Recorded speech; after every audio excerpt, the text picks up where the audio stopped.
Bonjour à toutes et à tous, 88e numéro de Passion Foot, l'émission d'actualité footballistique de la 7e chaîne, avec, pour m'accompagner, 4 chroniqueurs.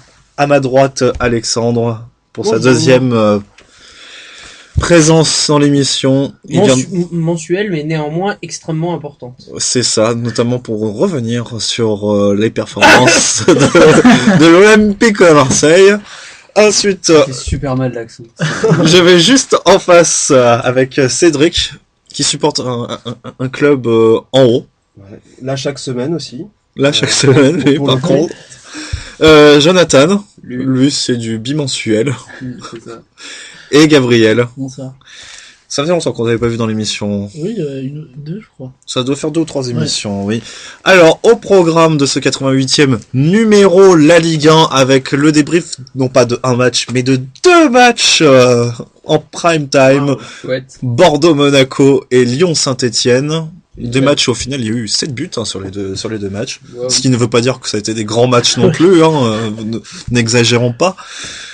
Ensuite, nous aurons le débrief avec notamment Alexandre de OM Nice. Voilà. Vous devinerez le résultat pour ceux qui ont loupé tout le week-end. Ensuite, quelques mots sur Paris Saint-Germain, Toulouse. Quelques mots parce que bon, ça a été une raclée. Si, il y a des choses à dire, mais que Toulouse unilatéralement. Quoi. Voilà, unilatéralement. Et enfin, les coups de gueule et coups de cœur des chroniqueurs. En deuxième partie, le Tour d'Europe. Alors là, Première Ligue, Liga, Serie A, il y a plein de choses à dire, et notamment avec Jonathan, pour nous revenir sur le derby londonien, sur Bilbao, etc. Voilà. De toute façon, ça a été le week-end des derbies. Il y a eu le derby romain, il y a eu le derby au Danemark entre Brøndby et le FC Copenhague, le derby de la Ruhr entre Dortmund et Schalke. Bref, on lance un jingle, on revient tout de suite après pour débattre. À tout de suite. Le chauve là, elle est la misère au chauve. Play 15 years, never seen referee in this shit country. Don't even deserve PSG should be in this country. C'était catastrophique, mais moi quand je les vois jouer, je m'ennuie. Sincèrement, voir jouer Monaco, c'est une purge. Voilà. Monsieur, vous êtes un con et un incompétent. C'est quoi cette touche de merde? C'est pas comme ça une touche. Champion, mon frère! Donc je vous assure, il y aura des buts et du spectacle. Première partie de Passion Foot avec le débrief des matchs du dimanche soir. Donc je vous demanderai d'être un peu plus bref que d'habitude. On va commencer par le derby Lyon-Saint-Etienne. Victoire large, sans discussion possible. Victoire des Lyonnais 3-0 avec un triplé d'Alexandre Lacazette. Le meilleur d'entre nous. Le meilleur d'entre nous. Et donc, première question. Comment vous avez trouvé la prestation stéphanoise en face J'étais plutôt agréablement surpris par la compo, puisque pour le coup, il avait mis Beric et Roux d'entrée de jeu, contrairement au match au Parc des Princes. Quelqu'un pourrait torquer ce que dit Cédric ou pas, ou je le fais?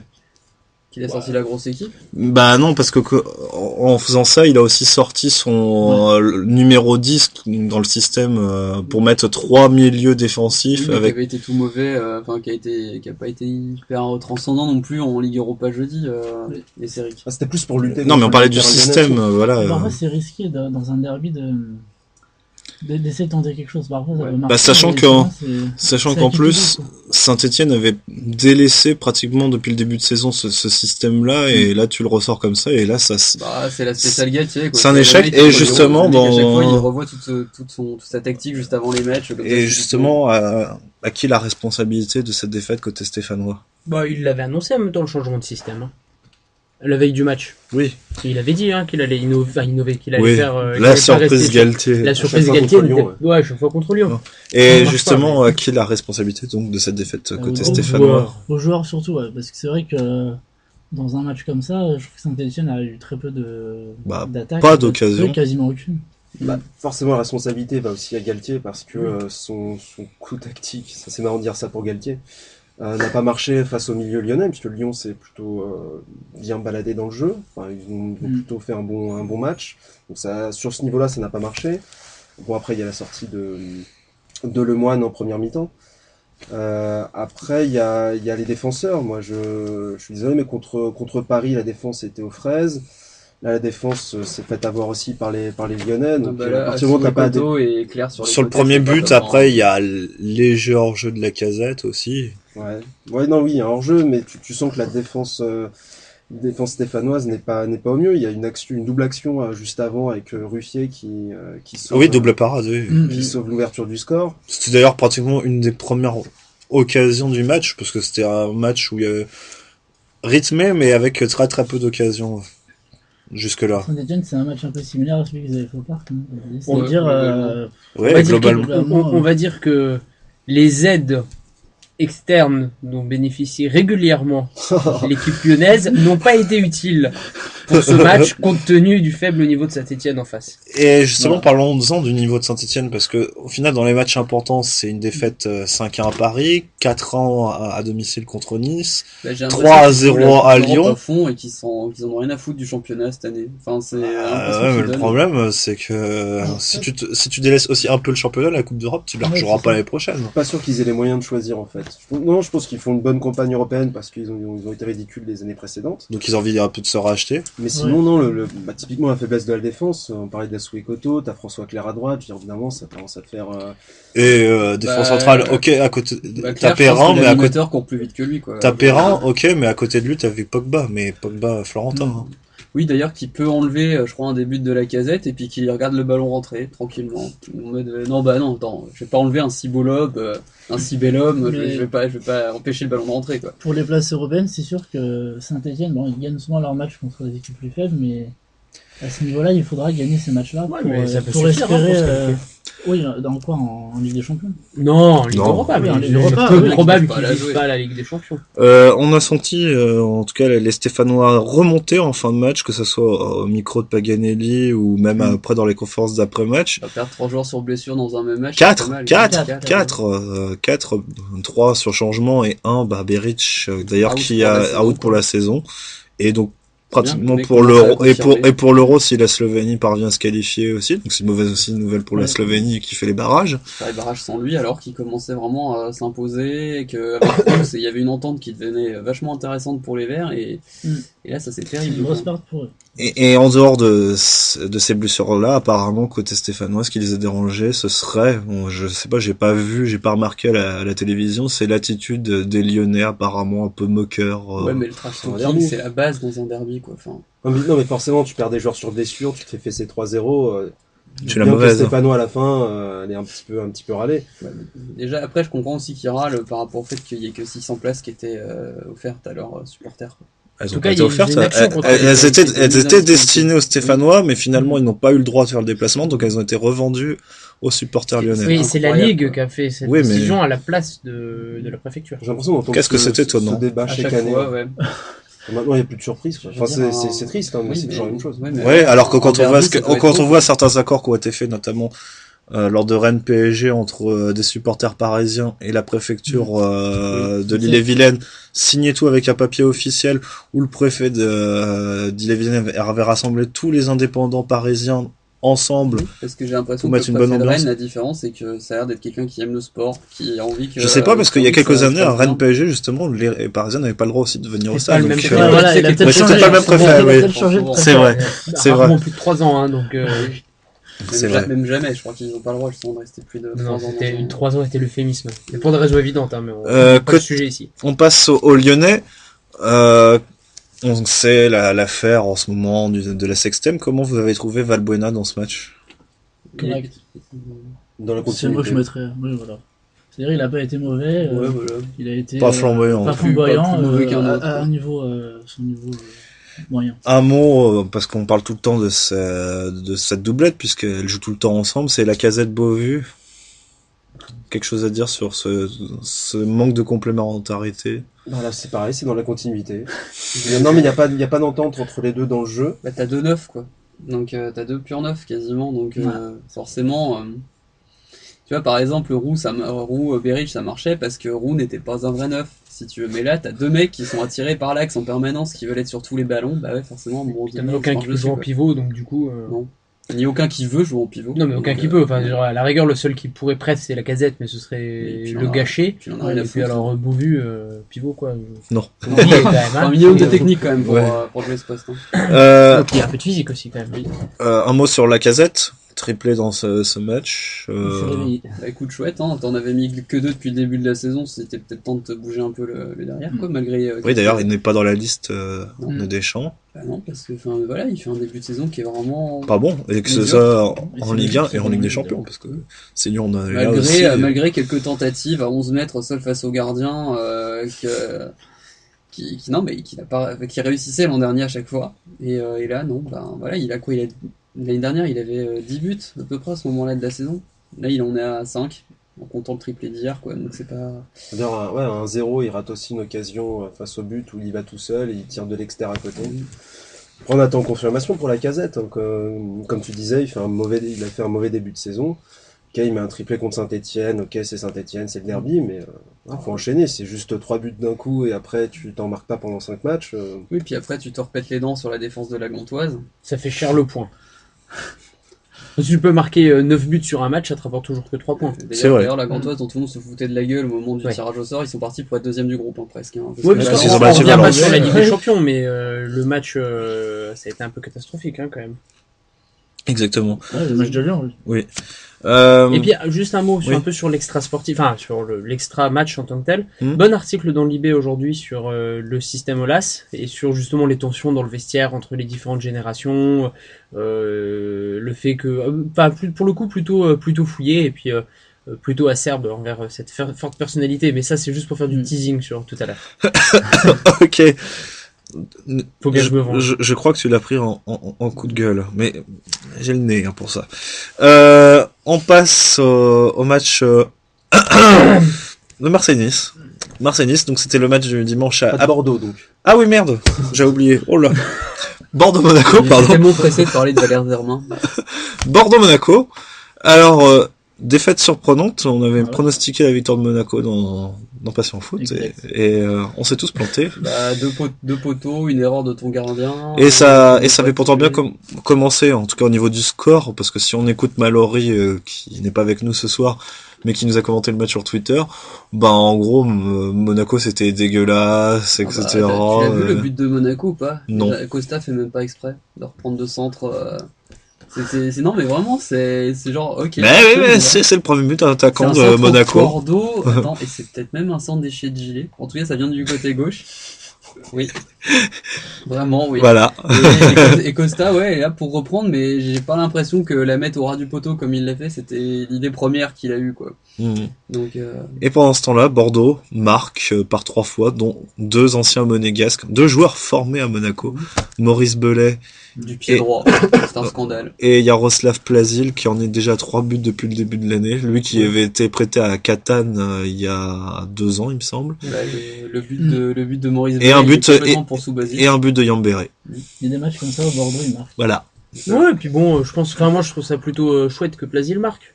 Oui, mais par contre, Bordeaux, c'était franchement une victoire inattendue. Vous avez vu l'action du but de Plazil ou pas? C'est Cadré qui se retrouve avec un boulevard, mais genre que même le Baron Haussmann aurait posé creuser dans les rues de Paris, quoi. Et du coup, il cavale sur tout le côté droit. Après, il s'entre en retrait, et là, t'as personne à l'entrée de la surface, entre le point de pénalty et l'entrée de la surface. Donc, la Plazil qui est tout seul dans cette zone, tranquille, qui a à peu près une semaine pour ajuster Subasic. Ça rentre. Donc, et ensuite, le but de Maurice Belay, il est complètement pour Subasic. Ah oui. Une frappe du pied droit, mais une frappe en mousse, quoi, qui part à 18 km/h. En gros, il peut l'arrêter tranquillement et ça lui passe. Ça lui passe sous les gants. Comme tu dis, victoire surprenante, surtout dans le contexte actuel de Bordeaux, qui est pas très serein. Ah non. Donc là, ça m'a vraiment surpris. Ils avaient déjà fait une fois dans la saison, ils avaient marqué 3 ou 4 buts. Et là, Bordeaux. Oui, il y a un match. Ouais, il y avait un match. C'est possible, mais je t'avoue que les matchs de Bordeaux cette année, depuis des années, ne me passionnent pas des masses. Monaco, là. Depuis Laurent Blanc. Je pense qu'il y avait non, ça jouait bien. C'est vrai. Oui, c'est vrai. Bon, il y avait une grosse. Mais il y avait Fernando Cavadec. Déjà l'an dernier, Monaco. Oui, mais à Bordeaux. Oui, vous avez pris mais sinon, Bordeaux est, je pense, aussi pas mal dépendant de Casery. qui est un très bon joueur qui doit prendre un rouge à la 70e. Voilà, oui. C'est du caserie. C'est-à-dire que c'est un joueur qui est très bon, qui est capable de débloquer les matchs, mais bon, il a du mal à des fois à les finir puisqu'il finit rincé, et même quand il a un jaune, il continue à faire des tacles un peu débiles. C'est le Bastia qui parle. Hein. Il fait basculer un match dans un autre. Voilà, c'est ça. Faut vraiment qu'il apprenne à se contenir parce que c'est vraiment très bon joueur. Vraiment un bon joueur, et quand il est en forme comme ça. C'est un des meilleurs joueurs du championnat, sans discuter. Juste que là, honnêtement, là, ouais, le tacle qu'il met, c'est peut-être d'ailleurs encore chez le gilet. Et il le tacle avec les deux pieds largement. Les Monégasques, ils ont espéré qu'il le blesse. Mais non. Là, mais non, c'est raté. Le peine, pas de carton rouge, pas de blessé. Voilà, pas d'être chez gilet. On peut sortir l'argument on a joué la semaine en Coupe d'Europe parce que Bordeaux aussi avait ce match. Oui. Maintenant, je pense qu'on a tout dit sur ce Bordeaux-Monaco. Qui se fatigue en Ligue Europa cette année. Ouais, mais avec un match nul à Sion, 1-1 en se faisant égaliser à la dernière minute. Oui. Maintenant, Marseille-Nice. Voilà, maintenant, je suis là, Alex. Ouais, mais je suis concentré sur d'autres choses. Plutôt que sur... Ouais, mais tu peux en parler. Vas-y, tu peux en parler. Succès 1-0 de Nice, but de Valère Vermain. Pour, clore le sujet, avec Mandanda qui me semble un peu fautif sur cette action. Surtout Sparagna. Et aussi, Sparadra qui était voulu par les supporters marseillais en tant que titulaire. Au-dehors de ça, il a été quand même, il a été correct. Aujourd'hui, c'est pas sur lui que je tirerais ce qu'il faut tirer. C'est pas un mauvais joueur, c'est un jeune. Non, mais enfin, je veux dire, globalement, les enseignements, ils sont... Ah, d'ailleurs, si on voulait juste revenir sur les matchs de la semaine dernière, parce que pour lire le match d'aujourd'hui, il faut quand même regarder les matchs de la semaine dernière. Vas-y, je t'écoute, Alex.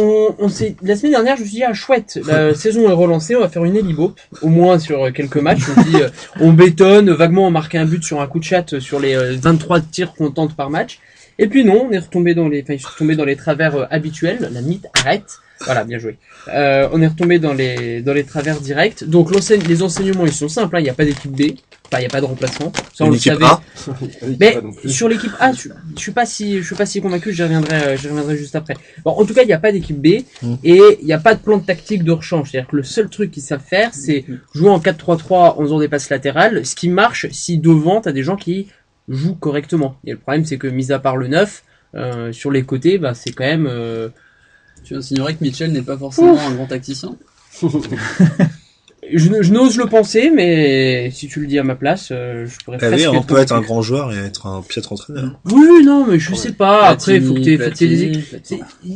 le problème, c'est que t'as quand même t'as deux flops ultimes à titre individuel qui deviennent vraiment catastrophiques. C'est Ocampos et Silva. Je veux dire, à un moment donné, c'est pas possible. Je veux dire, Ocampos, je veux dire, c'est quand même pas non plus, il est parti pour l'air à Vosegpol le dimanche après-midi. Moi, je trouve ça chouette. Il fait ça, il fait son retourné par match, génial. Ça rentrera une fois, il aura le droit au top 10 des plus beaux buts de l'année. Et basta, mais sinon il sert pas à grand chose. Et Silva, enfin, franchement, en France, on a quand même pas des milieux de terrain dingos dès que tu sors des tops équipes. Tu peux pas prendre l'eau comme ça contre n'importe quel club. En étant en dessous de tout, c'est pas possible. Donc ça, c'est vraiment les... Oui, surtout que Nice fait pas non plus un match extraordinaire. Non. Ils font une bonne... ils font une première mi-temps franchement parfaite. Oui, non, mais d'accord, mais enfin, ça reste Nice, tu vois. Ils ont plusieurs très bons joueurs, mais... Tu veux parler du contexte? Parlons-en du contexte aussi niçois. Ils restaient sur 3 matchs mauvais. En plus, en dehors des résultats, des prestations. Et cette première mi-temps, on a retrouvé un Nice comme on l'avait vu à Saint-Etienne, à Rennes, avec un plan de jeu, une maîtrise technique qui était assurée par encore Seri, Codziello, c'était... Non mais enfin, tu vois, c'était beau. À la faiblesse du milieu de terrain marseillais, mais c'est pas normal. C'était beau, il y avait un collectif. C'est pas normal qu'un joueur comme Silva soit à ce niveau-là. Pourquoi il joue tous les matchs? Tu tires bien les coups francs. Tu veux faire jouer qui? Silva, dans un 4-3-3, ou en 4-2-3, partant du principe que c'est deux schémas. Cédric, Anguissa. Non mais voilà, à un moment donné, il a découvert Anguissa, il a fait. Mais c'est qui? Bon, qui avait pas le pauvre, c'est pareil. Ah non, c'est vrai, il avait joué contre Angers, je crois titulaire. Ouais, et puis il avait fait un match en Ligue Europa qui était pas mauvais, donc. Mais le problème, c'est que voilà, t'as pas de plan de jeu, tes remplaçants ne sont pas au niveau, t'as manifestement un problème d'envie si on écoute certains joueurs. Donc ça devient compliqué. Ça devient problématique. Alors, les perspectives, c'est les mêmes, ça repose de toute façon sur un seul truc qui peut évoluer, c'est un renfort en neuf en décembre, même si j'y crois pas, mais il faudrait quand même, parce que tu peux pas rester mais... la saison comme ça. J'ai l'impression que le mal est plus profond. Non, mais le mal est plus profond. J'ai l'impression que c'est pour ouvrir des perspectives. Après, évidemment. J'ai l'impression que c'est un effectif construit de briques et de broc. T'as tous tes joueurs en leasing. Moi, ce qui me fait peur, c'est que t'as l'impression que le club est à vendre, quoi. Enfin, tu vois ce qui se passe depuis 2 ans. Ça serait pas plus mal s'il était vendu à quelqu'un de riche, célèbre Ah, je sais pas, de riche célèbre, mais riche en tout cas. Je pense que vous avez déjà donné. Ou peut-être un peu moins riche, contrairement au Lou Dreyfus, mais qui est pas des oursins dans les poches, quoi. Qui investit plus dans le club. Non, et puis même avec, non, mais il y a aussi une question de, il y a pas que l'argent, je veux dire, il y a aussi une question de président cohérence. riche, Rennes en a un, par exemple. Depuis que La Brune est là, c'est quand même échec sur échec. C'est pas lié uniquement à l'argent, c'est aussi une question de stratégie. Bien sûr. Non, mais là. D'ailleurs, très épargné, hein, La Brune, parce que les joueurs se faire traiter de chèvre pendant la rencontre par les virages à Marseille. Vendez le club et partez quand même. À de nombreuses reprises. Donc non, La Brune, il est pas si... Par contre, on voit que la liberté d'expression, on la critique à Paris, mais à Marseille aussi, elle devient aussi limite avec l'image de Bielsa qui a été retirée, censurée par le club. Une équipe qui jouait même si je trouve ridicule, il y a encore un an, quoi. Même si je trouve ridicule d'avoir aujourd'hui encore une image de Bielsa, c'est bon. Ouais, mais t'imagines, il c'est grave au stade. T'es supporter. Oui, ça, je suis d'accord, mais il y a un an. Je veux dire, à un moment, il faut tourner la page, là. Et là, t'as l'impression que c'était il y a une éternité. Ouais, et là, tu te retrouves. Oui. C'est surtout que l'année dernière, t'as vu 4-0 pour Marseille face à Nice, où c'était Marseille qui jouait bien et Nice qui était complètement la ramasse, et là, on a vu sur la première temps complètement l'inverse. Non, mais surtout, le problème. Il y a à peine un an qui s'est écoulé, quoi. Le problème, c'est que t'as l'impression, en sus du manque du fait que les joueurs suivent pas un plan de jeu, si tant est que celui-ci existe, mais bon, je crois quand même qu'il essaye d'en mettre un, c'est que t'as l'impression vraiment d'avoir des joueurs qui ont aucune confiance, si ce n'est aucune envie. La preuve, pas tellement sur ce match-là, mais sur les matchs précédents où t'avais 22 tirs, 5 cadrés. Genre, à un moment donné, tu peux pas... On arrose. C'est un peu le style de jeu de l'époque Elibop. Bah, c'est ça. Mais seulement la réussite. Seulement chez Elibop. Déjà de parler de style de jeu, déjà, c'est choquant. Et puis quand t'avais Elibop, t'avais quand même des joueurs avec un peu d'expérience devant, et donc tu savais que bon an, mal an, Gignac pouvait en planter un. Là, t'as l'impression que Ayoub pouvait mettre une tête. Ayoub pouvait mettre une tête sur un coup franc. Voilà, moi ça me dérange pas d'avoir un plan de jeu moche si on a des joueurs costauds qui se battent. Tu te fais chier, mais c'est pas un drame. Là, le problème, c'est que c'est insipide, quoi. Bon, après avoir, moi je reste pas confiant, mais disons que je me dis que si tu prends les lignes en tant que tel, là il y avait quand même 5 absents, pas des moindres. Si Diaby revient au niveau de c'est vrai que tu voyais que t'avais pas tu parlais d'équipe B, il y avait vraiment pas d'équipe, il y avait pas de remplaçant offensif surtout. Ça, une cata. Nkoudou à gauche. Mais par exemple, la charnière centrale à Marseille. Là, c'était Sparagna et Rekic. On dirait celle de l'équipe de France, un truc. Oh non, l'équipe de France a quand même bien meilleur. Du mercato géré entre Bielsa et La Brune, je veux dire, parce que par exemple, Rekic, c'est du Bielsa, Campos, c'est Bielsa. Ouais, d'ailleurs, Rekic, quelle recrue. Voilà. Non, mais après, t'as le Lucas Silva, bon, c'est du La Brune, typiquement. Pour terminer sur ce joueur-là, pour moi, je le trouve quelconque. Rolando va bien. Il prend aucun risque, il se fait plutôt balader au milieu. Je pense qu'il commence à souffrir physiquement aussi. Manquillo commence aussi à souffrir un peu physiquement. Ouais, quand tu vois Manquillo, tu comprends pourquoi Liverpool. C'est dur quand t'as 13 ans en même temps. Et Manquillo, tu comprends pourquoi Liverpool avait rompu son prêt la saison dernière et c'est grave de dire ça, mais tu te dis que JJJ n'a rien à envier à Manquillo aujourd'hui. Son achat de Manquillo, c'est 25 millions. Oui, mais enfin, ils vont pas la lever. Oui, mais d'ailleurs, JJJ, il a complètement disparu. Bah, apparemment, en plus, il veut partir, donc, ce qui se comprend. Ce qui se comprend, tu joues pas, t'es derrière tous les autres. Et puis t'as largement le niveau pour être titulaire, pourtant, donc, Non, c'est un peu l'interrogation, quand même. C'était le titulaire. Ça manque vraiment de caractère dans ce. Ça manque parce que, y compris sur certains matchs, à certains moments, tu voyais quand même que t'avais des plans de jeu qui étaient travaillés. Bon, on a tous retenu les corners sur les 2 premiers matchs le corner Diarra qui met le but, et puis il y en avait un deuxième aussi qui avait été joué comme ça, où Mendy, il joue à la Rémoise, et Manier, je sais plus sur qui le fait. Ils l'ont retenté. Mais donc tu vois que t'as des phases de jeu qui sont mises, sur des trucs précis, mais que derrière t'as rien, quoi. Et puis c'est juste, sur un exploit individuel, une frappe avec un peu de chance, boum, ça rentre, mais bon. C'est un peu l'interrogation majeure. Donc si les joueurs se rachètent un QI et un peu d'envie, ça peut jouer le top 8. du championnat, trop de retard pour le J'ai reste. pas le programme de la prochaine journée, honnêtement, donc je ne sais Vous jouez à pas. Monaco, pas ça, ça non plus. rapidement. Je sais plus Très du vite, tout il me le- semble, vous jouez Monaco, mais j'ai pas le programme. Donc je vais en dire des conneries, hein, parce que vu que ça me donne pas envie de regarder nécessairement beaucoup les matchs, d'être très attentif sur la semaine, sur la saison, vous allez m'entendre sur d'autres trucs, hein. Donc je vais en dire des âneries et des conneries. Y a pas de souci. Et toi, tu vas un top 8 à la fin. C'est possible, mais il faudra se réveiller vite. Il va alors se réveiller vite. Parce que là, Après, les points, ils s'en vont à une vitesse. Ils mettent une série, surtout. il faut mettre une série. Après, Parce que pour l'instant, t'as 7 points de retard sur la 8ème place. hein. ouais, je Non, sais, 5 cinq. points. Bah, après, bon, Non, t'es mais pas, t'es faites une un bonne cinq, saison ça de va, ventre mou, mais- quoi, on va dire. Voilà. pour le moment. Ouais, Non, pas pour l'instant. Pour l'instant, tu fais une bonne saison de relégable. Enfin, de, Ah bah potentiellement là, de relégable. maintien, là, oui. De maintien. Donc, Ouais, c'est ça. après, si t'as, encore une fois, si t'as un milieu de terrain avec Diarra, Diaby, avec un bon niveau, ça veut dire que tu vois Silva une fois de temps en temps, Romao une fois de temps en temps. Bon, je sais que c'est beaucoup de si d'expectatifs, mais on se raccroche à ce qu'on peut. Je vois le Gunners qui se mord, qui se mord la main. Enfin, en même temps, on disait Diarra, alors c'est pas le même problème. On disait Diarra, il reviendra jamais d'un nana. Je pense que les seringues marchent bien. Les infiltrations, ouais. Ok. On passe à l'autre club, enfin à l'opposé au niveau du classement. Le premier, donc le Paris Saint-Germain qui a fessé le TFC. Non, c'est même pas fait exprès. Non, il avait non, pas fait exprès. c'est pas fait exprès. rendu compte Ah après. non, c'est pas fait exprès, mais je m'en suis rendu compte aussi sur le moment. C'est pas grave. 5-0 pour le PSG. Bon, que dire, Cédric? Oh, un petit décrassage sympathique. Non, mais il y a pas grand chose à dire sur ce match. Si, il y a des choses à dire. Là, pour- Donc on va les dire vous quand mettez- même. Pour hein. une fois, vous mettez les ballons au fond, ça change du Real, quoi. Non, mais en face, Toulouse, Pour la défense. totalement perdu. Ça, on est d'accord. Pour inquiéter le PSG, faut que tu aies un petit peu de réussite. Là, le problème, c'est que dès la 5e minute, c'est Paris qui a la réussite sur le coup franc de Di Maria. Que j'ai très bien vu. Oui. Et derrière, bah, t'as des erreurs défensives de Toulouse, Paris qui se balade, forcément au milieu de terrain contre Toulouse.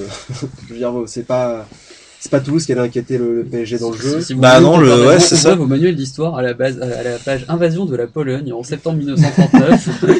Vous aurez une petite idée. Mais même, regarde, même un Rabiot qui continue à faire des bonnes perfs, contre Toulouse, il a encore fait un bon match. Je suis d'accord. Dire, c'était pas non plus, j'ai même pas senti le PSG vraiment à fond, quoi. C'est vraiment Toulouse qui a aussi laissé, le PSG s'installer, et, bah, tu vois le but d'Ibra où c'est Tisserand qui fait une erreur. Ah oui. T'as le but, le deuxième but d'Ibra où Lucas, Ah non, mais il dribble tout le monde, ouais, mais ouais. personne pour l'arrêter. C'est vrai.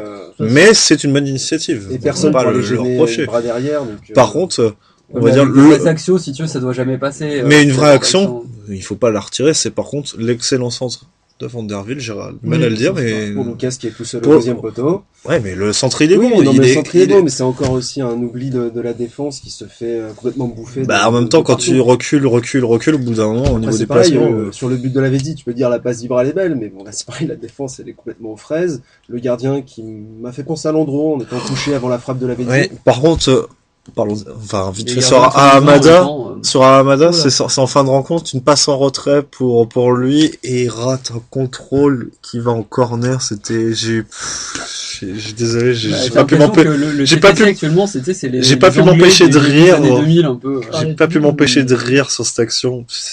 Ah, Mais... je reçois un SMS de Fabien B qui me dit si je peux dire pour lui une connerie, et il me dit la prochaine fois ils ont qu'à jouer contre le Stade Toulousain, mais pas le même, l'autre. Non, mais après, c'est parce que aussi, Toulouse n'avait pas du tout les moyens d'inquiéter le PSG. Non, Ah mais ouais, clairement, Avant le Toulouse match, avait ils avaient pas les moyens, mais Ça s'empire. tu peux au moins, je sais pas, tenter Ouais, quelque tu peux chose. Je essayer. sais pas venir en montrant tes fesses et en te faisant fesser. C'est ça, c'est Je veux dire, hein, Comme le disait le penseur de Camille Dupraz. J'aime pas les boîtes, j'aime pas les boîtes j'aime pas les fessées. Il y a des boîtes spécialisées pour ça, quoi. Après, là, Paris, par contre, sur ce match, parce que souvent les matchs comme ça, ils sont pas inquiétés, ils baissent les pieds un peu en camp. Là, Mais ils ont 5 buts, donc ça, c'est. Des bonnes rentrées, je veux dire, le PSG Ouais. a continué. Au final, il y a eu une 20 bonnes premières minutes, où le PSG mène rapidement 2-0, puis après, la deuxième partie de la première mi-temps a été plus calme, comme à l'habitude avec le PSG quand il y a 2-0. Ça, voilà. Et ensuite, étonnamment, enfin, il y a un petit changement, c'est qu'on PSG a joué en deuxième mi-temps, Voilà. et surtout avec le double changement quand Di Maria et Cavani sont sortis, et que Lavezzi et Lucas sont rentrés, on a senti les remplaçants vouloir montrer enfin qu'ils avaient aussi leur place dans cet effectif. C'est ça qui était intéressant sur ce match. Après, certes, oui, ça change d'habitude, mais c'est sans vouloir trop taper sur Toulouse ou minimiser la perte du PSG, mais Toulouse, dès le début, laisse le ballon à Paris. Paris a le temps de s'installer, mène au score. Et normalement, Paris baisse le pied, mais dans cette période-là, t'as l'adversaire qui essaye d'en revenir. Et là, sauf que Toulouse, il y a eu quoi? Peut-être une percée à un moment donné, mais sinon, il y avait vraiment pas grand-chose. Et forcément, Paris était obligé de continuer à attaquer. La bouteille. Et je pense que c'est lié aussi à ça. Toulouse, c'est très inquiétant. Et d'autres choses à ajouter non. Bon. Par exemple, qu'est-ce que tu as pensé? C'était la titularisation de Kurzawa à la place de Maxwell sur ce match? Pas du niveau de Maxwell.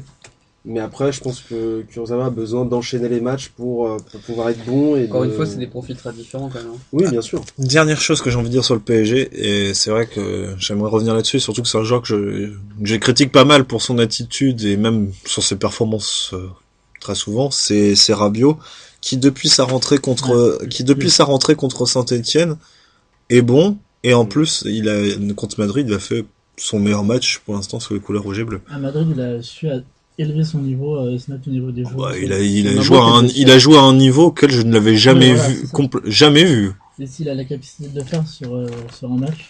Et quand il joue simple, ou quand il comprend enfin le jeu, et surtout qu'il sait qu'il comprend qu'il ne peut pas faire du Verratti parce qu'il n'a pas le niveau technique de Verratti, eh ben, ça devient intéressant, Rabiot. Surtout que c'est quelqu'un qui, contrairement à Verratti, c'est le seul truc où il est super à Verratti, c'est que lui, il est capable de tirer de loin. Oui. Mais là, typiquement, Rabiot, ça peut être, excuse-moi, Rabiot, ça peut être typiquement le backup de Matuidi dans ce rôle de milieu qui va vers l'avant. Et il a vraiment une carte à jouer. Et oui, pour l'instant, cette saison, il fait des bonnes perfs. Pour l'instant, sa maman est contente. Donc, c'est marrant d'ailleurs. Rabiot devient oui. Rabiot devient. Déjà, quand il court, t'as l'impression qu'il traîne une charrette, quoi. Même quand il court vite. Rabiot devient bon au moment, comme par hasard, où on parle de Véronique Rabiot qui veut une augmentation pour son fiston. Oui, mais bon. Il a prolongé de 5 ans, c'était quoi l'an dernier? Bah, tu sais, Verratti, tous les ans, il se fait prolonger avec Verratti. C'est Verratti. C'est quand même sur un joueur. C'était sur un joueur qui vend quand même quelques maillots aussi. Des maillots Rabiot, il n'a pas non plus des masses. Ah, j'en ai vu dans la boutique du PSG. Justement, c'est bien ça le problème. Vendu dans la boutique. Vendu au même prix que Verratti, hein. Non, mais d'accord, mais est-ce qu'on a beaucoup vu en ville, dans les rues? Je sais pas. Je sais pas, quand on arrive en ville, on change de trottoir. Le match de suite où il est vraiment un niveau assez très élevé. Parce que lui, son problème, c'est qu'il peut enchaîner plusieurs matchs comme ça. Et là, dans un match contre Toulouse, qui n'était pas du même. Il a pas l'air viril, mais il fait peur à voir. Il a continué à enchaîner, donc ça, c'est intéressant. On voit les perfs de Stambouli qui sont très moyennes, mais bon, il vient d'arriver. On peut parler de Cabaye l'an dernier qui n'était pas non plus exceptionnel. La Rabiot commence vraiment à faire son trou dans la rotation des 4 au milieu.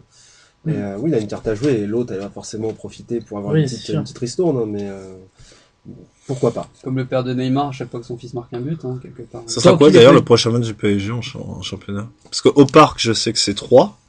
Aïe. Tu veux dire quel championnat? Le seul qui vaille le coup d'être joué par le PSG? Lequel? Le championnat du premier tour de Ligue des Champions. Ah oui. Non. Avec des champions, je sais sinon, pas. On appelle ça les entraînements de Ligue 1. Non, parce que je sais qu'ils vont à Malmö, ça, mais je connais pas le calendrier pour l'extérieur. Je sais que c'est 3, le prochain match au Parc des Princes, fin novembre. À la même heure, en plus, que le PSG Toulouse, ça risque de faire très très mal. Malheureusement pour 3. Et peut-être pas 5-0. Et là, vous perdez 1-0 sur un but de Benjamin Nivelle. Avec une grosse blessure qui tâche. Oh. Ce serait drôle, ça, tiens. La blessure de Verratti. Et voilà. Les Marseillais qui espèrent quelque chose encore. Alors que les Marseillais ont, 20 points de retard sur le PSG. Voilà, c'est ça. À la rigueur, mon niveau de détestation cette année, moi aussi. Pour le PSG que pour d'autres. Moi, mon niveau de détestation de l'OM n'est pas très élevé parce que j'ai rien contre le 13e de la Ligue 1, quoi. Mais là, Paris, tu prends les rênes, 10 points d'avance. C'est ça, 10 points d'avance sur Lyon, et d'ailleurs on passe au coup de gueule et coup de cœur. Et je m'attends en premier vers Alexandre parce que je crois qu'il la transition travaillée. Ah ouais, il travaillait même pas préparé en avance. Et ben alors moi, vu que je suis de mauvaise humeur, comme à l'accoutumée, mais encore plus que d'habitude. Pas content. J'ai 2 flops. Vas-y. Bah en fait, j'en ai plein. J'en ai 11 déjà. Ça, j'imagine que vous savez qui. Donc je reviens pas, je mets les 2 méga flops. Donc j'en ai parlé tout à l'heure pour Ocampos et Silva. pour tout depuis le début de la saison. L'ensemble de l'Europe. Voilà, l'ensemble de l'Europe pour l'instant. Mais je reste confiant. Par contre, j'ai un autre méga flop, parce que un simple flop ça suffit pas. C'est pour Jean-Michel Aulas, qui a quand même réussi à dire que on accueillait bien à Lyon, qui est quand même d'un goût tout à fait particulier quand on sait les différents débats qu'il y a eu sur les différents groupes de supporters au cours des dernières années, quand on connaît l'arbitrage maison pratiqué à la maison comme à l'extérieur, etc. Et donc je m'engage de façon très solennelle à faire une petite chronique chaque mois où je viendrai des aventures de Jean-Michel Aulas sur les réseaux sociaux, en relevant alors vous pourrez pas les voir, mais peut-être qu'on pourra faire une incruste dans la vidéo des meilleurs tweets de Jean-Michel Aulas. Ouais. Intéressant. Un autre coup de gueule? Non, c'est tout? Oh bah c'est pas mal déjà. D'ailleurs j'ai vu qu'Anthony Lopez avait joué avec les gants des Bad Bones. Oui, parce qu'il a été membre des... Grande classe. Oui, d'ailleurs, ce qui est bien, c'est qu'il y ait deux gants, parce qu'en général on les voit plus avec un seul bras tendu. Mais et c'était quoi le chant sur Nidje? Nidje c'était quoi? Le chant c'est... Non, c'est pas... Non, je veux pas rentrer dans la polémique, surtout que on a des camarades aussi qui sont Bad Bones. Mais non, c'était l'autre virage à Lyon qui avait fait ça, et c'était en déplacement à Guingamp où ils avaient fait ça. Donc c'est pas les Bad Bones. Ça c'était très classe. Ouais. Maintenant, Cédric. Alors moi, en coup de cœur, ça va être Mukanjo. Mukanjo, je voulais le citer la semaine dernière parce qu'il avait mis un doublé contre Guingamp. Là, il remet un doublé contre 3. Ça lui fait 9 buts en Ligue 1 en 13 matchs. Ex-aequo avec Ibra. C'est son meilleur total de sa carrière depuis une saison à Nice en Ligue 2. Donc il a battu son record en Ligue 1. Il est plutôt bon cette saison. C'est un joueur qui a pas mal bourlingué. Il a fait Nîmes, Monaco, Nancy, Reims et Lorient. Et Lorient. Il a que 26 ans, mine de rien. Puis voilà, je trouve que c'est un joueur qui mérite d'être mis en lumière vu la faiblesse des attaquants en Ligue 1. Surtout qu'on commence à péter les joueurs comme Beric. Donc, Et d'ailleurs, ce qui fait que la performance de Mukanjo, mais aussi de Waris, quand il pète pas les plombs, fait que Lorient est la troisième attaque, il me semble, de cette Ligue 1. Avec 22 buts inscrits depuis le début de saison derrière Paris et Nice. Et en coup de gueule, coup de gueule, ça va être l'actionnaire de Bordeaux, de Taverneau, qui envoie un scud à Dugarry parce que Bordeaux a gagné, donc il reproche à Dugarry de pas dire Bordeaux a gagné, alors que quand Bordeaux est mauvais, Dugarry dit que Bordeaux est mauvais, sauf que depuis le début de la saison, je suis désolé, mais Bordeaux c'est à chier. Et là, contre Monaco, ok, ils gagnent. Attends, ils ont raché un match nul contre la redoutable équipe de Sion en Ligue Europa, c'était dur. Hein. Mais ok, contre Monaco, ils gagnent, mais c'était, voilà, c'est quand même limite. Il y a un penalty plus carton rouge qui peut être sifflé. T'as Monaco qui commence le match en mettant 2 poteaux. Voilà, c'est pas la peine de faire. en mettant 2 poteaux. Oui, voilà. C'est pas la peine de faire le fanfaron après une seule victoire. Attends d'enchaîner quelques perfs avant de l'ouvrir. Voilà, c'est un peu marrant ces actionnaires, j'allais dire ces présidents, mais pour le coup c'est l'actionnaire, qui sortent de leur rôle. Non, mais qui sortent de l'ombre dès qu'il y a une petite perf. Ok, c'est Monaco, hein, on est d'accord, mais ton club il est quand même en mauvaise posture. C'est le principe, hein, tu les entends quand ils gagnent, mais quand ils perdent, alors là... Typiquement, on parlait de l'As, on l'entendait moins cette semaine. On l'entendait moins ces dernières semaines. Hein. On l'entendait moins après le match contre la Gantoise. Ouais, c'est marrant. Jonathan. Alors, mon coup de cœur, ça sera le complément de Mukanjo, qui est Benjamin Janot, avec qui il forme un duo qui est loin d'être dégueulasse. Donc c'est pareil, c'est un mec qui a à peu près le même âge, je crois, 25-26 ans, qui est passé par Châteauroux, qui est un petit peu bourlingué aussi, et puis qui commence à plutôt bien jouer au ballon. Et ça s'entend plutôt bien avec Jouffre derrière eux, et puis Mukanjo en attaque, et ça pratique un football qui est tout sauf dégueulasse, c'est agréable à voir en Ligue 1, parce que la Ligue 1 est quand même réputée pour ses défenses parfois impénétrables. Comme les voix. Ouais, puis voir un Lorient 3 finalement 4-1, bah tu vois un très bon match de foot. Mine de Plus rien. que certaines autres affiches. Exactement, et donc ouais, franchement j'étais ravi de le voir en entier ce truc. C'est pas souvent que ça m'arrive en Ligue 1 de dire oh putain chouette, je passe un bon moment. Donc ouais, un gros coup de cœur pour l'attaque lorientaise. Globalement cette saison avec 3 on passe des bons moments. Ouais. Au niveau de l'équipe adverse. Là, sauf quand t'es natif de l'Aube peut-être. Mais... C'est pas la plus mauvaise défense de Ligue 1. Toulouse reste devant. Ouais. Oui, vous avez bien aidé aussi. Hein. Et puis en coup de gueule, quelqu'un dont on a vaguement évoqué l'existence ici, qui s'appelle Sofiane Bouffal, qui encore une fois a prouvé pendant une bonne partie du match que c'était l'un des seuls Lillois qui soit foutu de faire quelque chose avec un ballon. Il a encore montré. Ouais, il a encore montré en cassant les reins et tout, sauf qu'il a trouvé le moyen de prendre un rouge, mais aussi débile. Enfin, je veux dire, à 20 mètres des buts adverses, c'est quand même complètement con. Enfin, puis il fait une faute extrêmement dangereuse, il peut arracher la cheville. Merde, alors par contre, le nom du gars m'échappe. Comme quoi, il casse pas que des reins, quoi. Ouais, c'est ça. C'est ça, mais Enfin, ça n'a aucun intérêt, ce genre de faute, et surtout, ça serait vraiment passé pour un bel abruti, quoi. Donc, bravo. Bravo, juste chapeau. Un commentaire, Rishka ? Non. Non, mais c'est le genre de faute qui commence quand même à s'enchaîner semaine après semaine. Et c'est bien que les arbitres sortent le rouge sur ça. Clairement, parce que là, tu mets vraiment en danger le joueur, quoi. Oui. On aurait pu le sortir hier sur Jordan Ferry aussi. Ça aurait pas... Non, mais le jeu n'est pas scandaleux, certes, parce que franchement, à vitesse réelle, tu t'attends pas à ce qu'il lui arrache le genou. Donc, disons que cette faute-là, cette faute de Ferry sur Beric, c'est donc la même valeur que le carton que prend Pajot en début de match pour rien du tout. Dès la 30e seconde, Chaperon, il a décidé de sortir le carton qui ne sert à rien. Là, pour le coup, c'est pas faux. Pour le coup, c'est vrai que... Mais effectivement, ouais, tu sors un rouge... Ah, mais c'est grave, c'est l'équité dans les décisions, je veux dire. Donc, une faute... Rappelle-toi quelle équipe est concernée. Enfin, oui, d'ailleurs, ça fait tout bizarre à Lyon en Ligue des Champions. Hein. Oui, pour avoir vu le match... oh là là, le rouge de Fernando, ouais, il a plus l'habitude. Il a plus l'habitude, et puis, on tombe, ah bah non, siffle pas tout. Il y a pas 4 cartons rouges pour l'équipe en face. Je vous préviens, ils ont essayé. Les auditeurs, on aura peut-être des Lyonnais un jour dans l'équipe. On en a. On en a un régulier quand même. Hein. Ah oui, il l'avait oublié.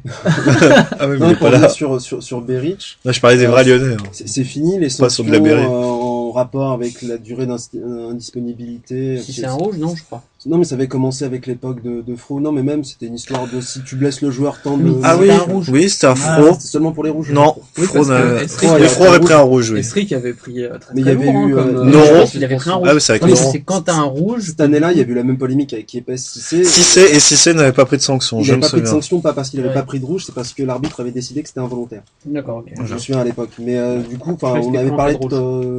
C'est rare que ce soit volontaire que tu casses la jambe à quelqu'un non plus, si tu veux. Ou alors t'es jugé pour coups et blessures, si tu veux. Mais d'ailleurs, il n'y a pas eu. Je crois qu'il y a. Je sais même pas s'il avait pris. Enfin bref. Si, il y avait eu Zuma avec. ou Roy Keane. Avec Gerber à l'époque à Sochaux. Et Zuma avait pris rouge. Oh, c'était crade. D'ailleurs, tu vois où est Gerber aujourd'hui, quoi. Et Zuma avait pas pris de rouge. Dommage, c'est un joueur que j'adorais. Si, Zuma me semble à une époque, on parlait de faire des sanctions. On en parlait dans l'émission. En lien avec la durée d'un style. Donc on a parlé de Gerber dans l'émission. Oui, et Gerber est en train d'exploser en plus à ce moment-là, quoi. Oui, bah là maintenant. Bah oui, parce comme quoi ça tient à rien une carrière. Oui, parce que bêtement, il suffit que ta jambe se remette pas exactement comme elle était avant et tous tes appuis, tous tes machins, c'est limite, tu réapprends à marcher, quoi. Donc après, quand tu dois, et comme le foot se joue sur un dribble, ça se joue à par rapport au point de contact du ballon, ça se joue à des millimètres, des machins. Bah ouais, il suffit que tu récupères mal et puis t'es fini, quoi. Gabriel maintenant. Du coup de cœur, ça rejoint un peu les deux que vous aviez fait avant sur. Je voulais parler de Lorient, mais je vais faire plutôt Caen, mais ça revient au même en fait, c'est-à-dire sur le jeu qui propose en Ligue 1. Quand on serait pas d'accord, mais ouais, t'as raison. Oui, je sais. Mais c'est vrai que depuis le début. Moi, je serais à moitié d'accord, puisque Caen a été à moitié bon dans ce match, la deuxième mi-temps. Depuis le début de saison, c'est une équipe qui, quand même, propose des jeux et des choses intéressantes. Surtout pour ça, pas sur ce match-là en particulier. Et je vais aussi parler quand même de Lorient, qui retrouve le Lorient qu'on connaissait à l'époque de Gourcuff. Avec les fameux 15 mètres. Qui a eu un moment difficile l'année dernière, parce qu'il y avait le moment de transition.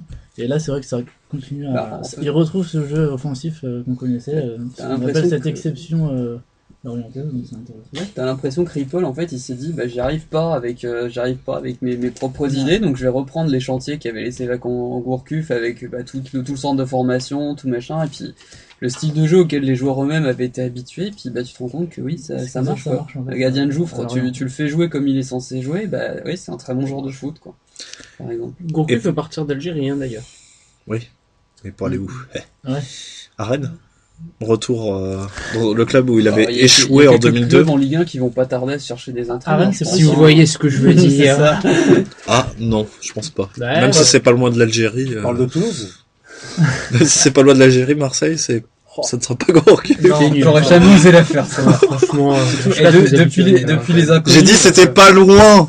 Oh là là, j'ai pas dit Marseille c'était l'Algérie, il faut arrêter les magouilles que cette vanne. Ouais, c'est ça, elle est plus, exactement. J'ai pas dit ça. Purée, c'est procès attention. Par contre, pour revenir sur ce que t'as dit, Gabriel sur Caen, Caen est très bon, et notamment quand deux joueurs sont en forme, c'est Julien Ferré et Andy Delors de l'autre. Le slalom qui met Julien Ferré en mode vas-y, rien à foutre, cassez-vous, je marque et je me barre. Et puis Delors aussi qui marque mais un joli but. Est encore plus beau, je trouve. Mais enfin, c'est vraiment sympathique, quoi. Bon, et rapidement, coup de gueule, Saint-Etienne, parce que moi, c'est surtout sur la façon d'aborder un derby comme celui-là. Je trouve qu'ils ont pas mis l'implication, l'envie qu'il fallait dans un match. Surtout que c'était pas un derby comme un autre, c'était le dernier derby à Gerland, etc. Donc tout le monde va s'en souvenir comme dernier match à Gerland, c'était une branlée. C'était un peu dommage de la part de l'adversaire de Saint-Etienne d'avoir fait ça. Mais là, pour le coup, ils ont pas trouvé d'excuse de l'Europa League. C'est bon. Ben non. Eh ben merci les gars, maintenant on lance un jingle et on débat tout de suite après des résultats européens. À tout de suite.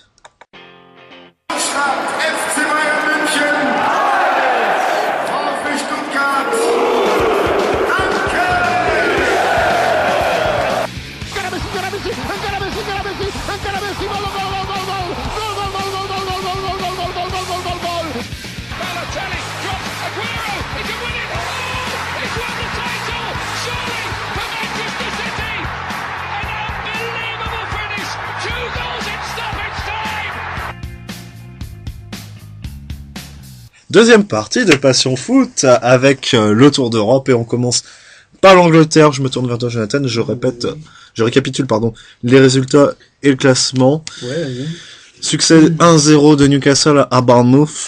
Okay. Victoire de Leicester 2-1 contre Watford avec le 12e but en première ligue de Vardy. Là, qui, à mon avis, restera même pas à Leicester jusqu'à la fin de la saison, parti comme ça. Bon, il y a bien un Liverpool qui va mettre 40 millions dessus, puis après ça sera un tocard. Manchester United qui bat West Bromwich 2-0, un match où encore Martial n'a pas marqué. Ensuite, ouais, mais c'est ironique. Encore une fois, c'est un peu le meilleur offensif de United. Mais oui, donc, c'est fou. Alors, et quelque part, ça fait, les gens qui critiquent la Ligue 1 en permanence, c'est nul, machin, tu te rends compte que finalement, les défenses de Ligue 1, c'est peut-être ce qu'il y a de plus dur à jouer en Europe, presque. Donc, et c'est pour ça que beaucoup de joueurs offensifs s'éclatent quand ils partent de Ligue 1 vers la Première Ligue, parce qu'ils ont un peu plus d'espace, ils ont un bloc. Et un jeu plus direct aussi. C'est ça, ils ont un bloc équipe qui joue plus haut. Et donc ils se retrouvent avec à pouvoir un peu plus s'exprimer, et c'est typiquement le cas de Martial. West Ham Everton 1 partout, victoire de Southampton à Sunderland 1-0. Ça n'a pas été une journée avec beaucoup de buts. Norwich bat Swansea 1-0, Stoke City bat Chelsea en train de lentement mais sûrement. Stoke City qui bat Chelsea 1-0. Je dirais rien. On en parlera tout de suite après. Aston Villa Manchester City 0-0 pour le premier match de Rémi Garde. Arsenal Tottenham 1 partout.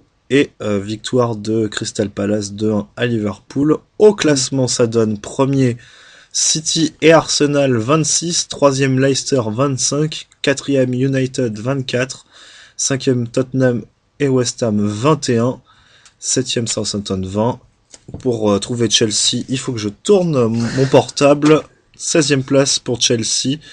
Avec 11 points, 3 points d'avance sur le premier relégable, Bournemouth. Ils vont peut-être arriver à se maintenir. La bonne affaire, c'est pour Manchester, c'est clairement. Manchester United. Et justement, on va revenir sur maintenant les événements majeurs, maintenant qu'on a le classement et les résultats, sur ce derby londonien, parle-nous de la prestation d'Arsenal, compliquée et un match nul, au final bien heureux, où Arsenal a joué en gros sur la fin de match. En gros, j'étais avec plein de supporters français des Gunners, et ouais, on s'est tous dit, on prend parce que déjà on s'est pris une Panzer fessée en mercredi en Ligue des Champions. D'ailleurs, honnêtement, je lance un appel. Je lance un appel. Si quelqu'un peut m'expliquer comment son équipe pourrait aujourd'hui battre le Bayern quand il joue comme ça, je signe. Jusqu'à un avis? Battre le Bayern? Oh, non. Non. Là, honnêtement, quand ça joue comme ça, tu peux rien faire. Et bon, niveau mental, ça pèse un petit peu quand même sur l'équipe. En plus, bon, comme on a notre avalanche de blessés annuel du mois de novembre, ça c'est habituel. Ensuite, on se rend compte d'un truc, une fois de plus, avec les Gunners, c'est que souvent, quand Cazorla joue pas bien, l'équipe joue pas bien. Et là, il était légèrement blessé, il avait pas été très bon contre Swansea, par exemple, et ça n'a pas empêché Arsenal. Ouais, mais si tu veux, mais genre partie du temps, c'est le moteur. Mais par contre, il a le même rôle que Modric au Real, et par contre, un joueur qui est pas forcément brillant dans le jeu, mais qui te sort un éclair de génie, c'est Özil, et il est encore passeur décisif. Alors, pas spécialement brillant dans le jeu, faut quand même relativiser, parce qu'on a 9 occasions, 9 tirs, je crois, dans le match, et Özil en amène 7. Donc, c'est pas mal. Je parle pas sur ce match, je parlais de manière générale. En fait, Özil, c'est typiquement le joueur que tu ne vois pas forcément. En fait, voilà, je pense que j'ai quelques connaisseurs autour de moi, mais c'est le même profil que Pastore. C'est le genre de mec qui peut se faire complètement oublier. Je suis totalement d'accord. J'ai l'impression qu'il n'est pas là, et il va te faire la passe qui va te fracasser une défense, et là c'est exactement ça. On piétine, on fait un match vraiment pas bon et tout, et là en une passe il te met un truc pour Gibbs. Qui était rentré en jeu en poste d'ailier gauche, oui, c'est ça. Comme contre le Bayern, et finalement il est pas mauvais dans ce rôle. Comme il est pas bon défensif. Voilà, c'est ça, il a pas à défendre, donc ça il fait ça bien. Et Lloris, il est un peu pour lui une partie du but. Bon après, on prend un but à la con d'Harry Kane, parce que là pour le coup c'est Koscielny qui s'aligne mal. Mertesacker n'y est pour rien cette fois. D'ailleurs, Harry Kane qui revient enfin en forme, qui remarque sur ses derniers matchs, il avait marqué en Europa League aussi contre Anderlecht. Après, il a toujours, il est pas, honnêtement, depuis le début de la saison, je le trouve pas top, et il a passé la deuxième mi-temps dans mais il est au même nombre de buts en première ligue que Giroud. Ouais. En ayant joué plus de matchs, je crois que Giroud a eu une suspension à un moment donné. Tu peux pas t'empêcher. Tu peux pas t'empêcher, surtout que Giroud, il rate encore. Mais j'ai rien dit sur Giroud sur ce match. Je disais juste que Kane avait marqué autant de buts que lui en première ligue. Giroud rate 2-3 trucs, mais il a quasi. J'ai pas vu le match, donc c'est pour ça que je te pose la question. Dire qu'il a mis plus de buts que Rooney.